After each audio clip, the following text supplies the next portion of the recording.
It's raining! Woo!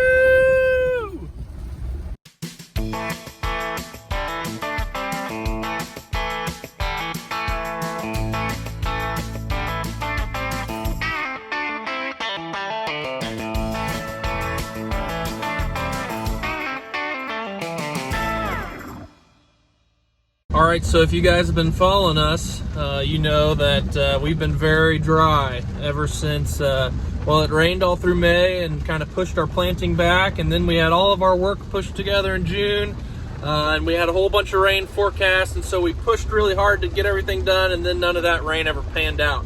I think we've had over 10 days in the last couple months where it was at least a 60% chance of rain, and then it didn't rain. So it's been a very frustrating last month. I would say that as of right now, about half our farm is getting rain. The other half isn't. The half on this side of the interstate is getting rain. The half on the east side of the interstate is not. But the storm is very slow moving, and so it could maybe make its way over there. But we will for sure take the half of our farm getting rained on over none of it, which has been the case for a long time. If you go 30 miles north of us or 30 miles south of us, they've received rain. Their crops are looking good, but right here in this pocket between Salina and McPherson, it has been very, very dry. And so here's hoping that it gets all of our farm, but we'll take this. So you saw in the first clip of the video that we did receive some rain on some of our fields, and some of those spots were helped by that 2-inch rain, and then some of them were kind of past saving. As you can see behind me, this field, or at least parts of this field, was kind of past saving. And then we've got 2 other corn fields that haven't gotten rain at all, and we've been chopping the dry parts of those fields, which you'll see later on in this video. So we're at about maybe 40% of our acres got that 2-inch rain, and the other 60% of our acres have not received rain for about 40 days, like nothing. And then they've only had 1.5 inches since May. So that's where we're at with 60% of our acres is 1.5 inches rain since May, which when it's as hot and dry as it is here in Kansas, that's just not enough to grow crops. And you can tell it's windy. Whenever it's windy like this, it really takes the moisture out of the crops. And the corn, especially as this corn is kind of in its final stage here, and it's kind of past help. That's one of the reasons why we plant milo, is because milo can hold on a little longer than corn through these dry months of July and August. We've had some people say, oh, you shouldn't be planting corn in Kansas, or you shouldn't even be farming in Kansas if it gets that dry. I mean, we've had legitimate comments that say that. And you have to remember that this only happens once every 5 to 10 years. And it does happen. This has happened my dad's whole life. He can tell you many stories of crop failure, but it's only once or twice every 10 years. So you're getting a good crop 8 out of 10 years, and it's definitely worth growing. The people who say we shouldn't be growing corn, that doesn't make any sense. Here you can see grasshopper damage. You can see the holes in the plants. This happens on dry years. We get lots of grasshoppers coming in and eating the crops, so that's never fun either. So we've been irrigating like crazy on the 3 pivots that we have. We've been running all 3, and you'll see that in a little bit in this video of Nathan and I showing you the Riverscreen and the 1 pivot we have. Only about 1/10 of our acres are irrigated, and so we're definitely hurting with 60% of our acres not receiving rain. But we're also very thankful that 40% of our acres did receive rain. You can't complain when you get some of your acres rained on. I think the hardest part is the higher grain prices this year. Just knowing the potential that was lost was higher than some years, and or the potential revenue, the potential income. And we will get crop insurance on these acres that are considered a failure, and we will chop them for feed, so it's not a total loss. But what some people don't realize is that when you get crop insurance, you're not really like profiting off crop insurance. People will go to farms, government subsidies and their payments and say, look how much this farm has gained in subsidies and crop insurance. But it's not really a gain, it's really more breaking even. Like for instance, in one 100-acre field, you're going to be paying $10,000 for fertilizer, $10,000 in equipment usage or equipment depreciation. You get a $20,000 check from the crop insurance for that field. Well, it doesn't really. It only covers your seed, your fertilizer, and your equipment usage. It doesn't really do much besides that. So it is really hard to go through a drought, to go through a dry spell like we've had. But there's not much you can do about it. You can choose to focus on the bad, or you can choose to focus on the fact that 40% of our crops did get rain, and you know, of our 60% of our acres that haven't gotten rain, a good percentage of them look like this. I mean, they look pretty dry, but they're still making grain, still doing all right. And we could also still get a rain. There's still time for like the milo and the soybeans. If it does rain in the next 7-10 days, we can still see an average to above average year on those acres. But corn has pretty much determined its fate at this point. Some of these acres that I've shown you where it's dead, it's dead. There's no coming back. So,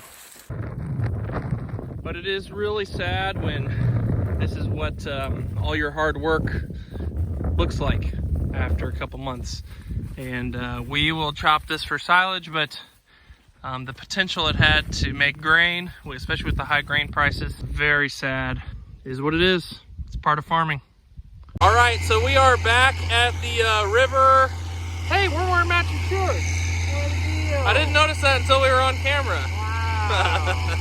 That's awesome. We got Peterson Farm Bros uniforms today. Our hats don't match, but that's all right. So we're back at the river pump location, and we've got it running for you guys so you can see it in action. We had to adjust the Riverscreen a little bit. Apparently we didn't have it kind of at the right angle. I guess, Nathan, you can talk more about that. Yeah, so we had the jets that rotate the Riverscreen.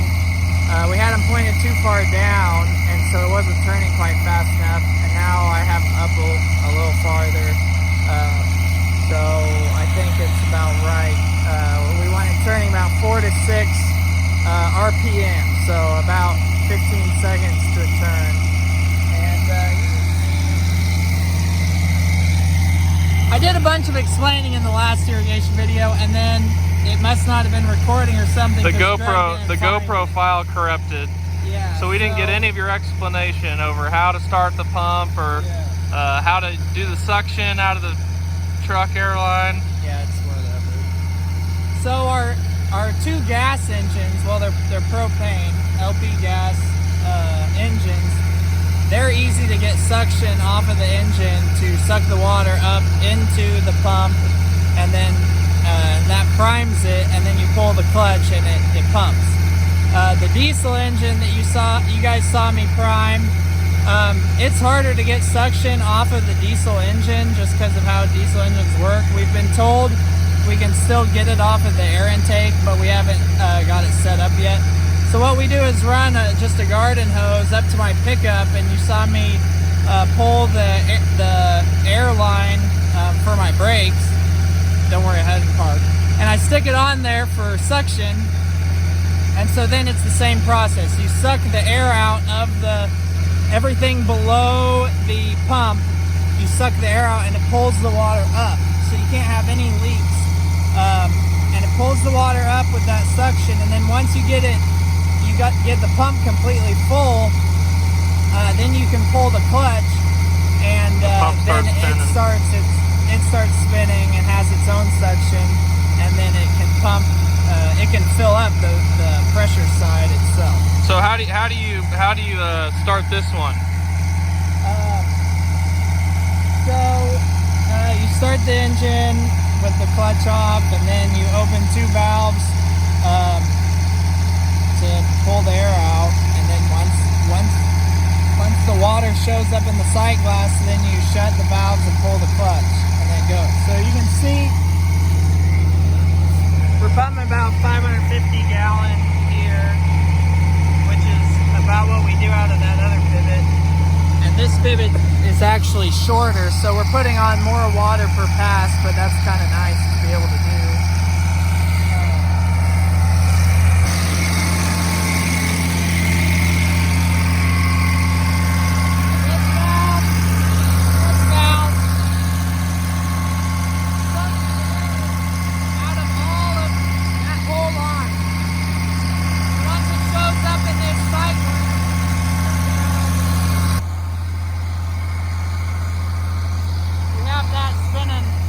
A lot better now, so it'll keep that screen clean, but you don't want it spinning too fast or it could cause problems with the suction for the pump. So those just keep the debris off of the screen. Yeah, any leaves that would be coming down the river. And this year the river is pretty high. Some years when there's not much coming out of the lake, it can be a lot lower and it's easier to get junk that could plug your line, but this will keep it clean.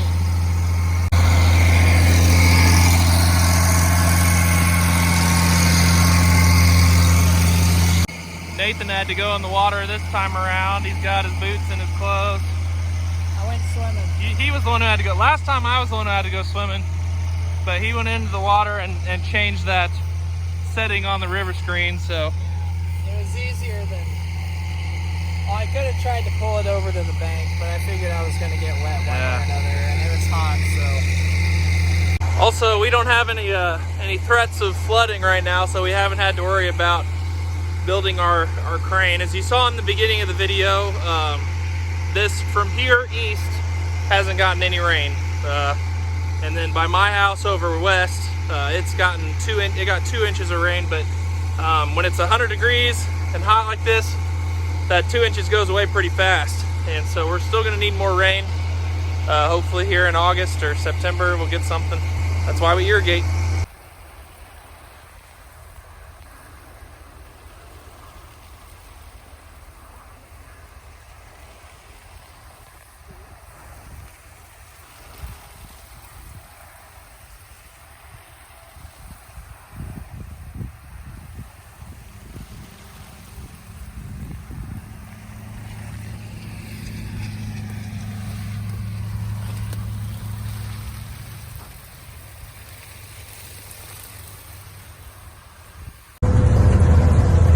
Topping the pivot corners today. Not very tall this year.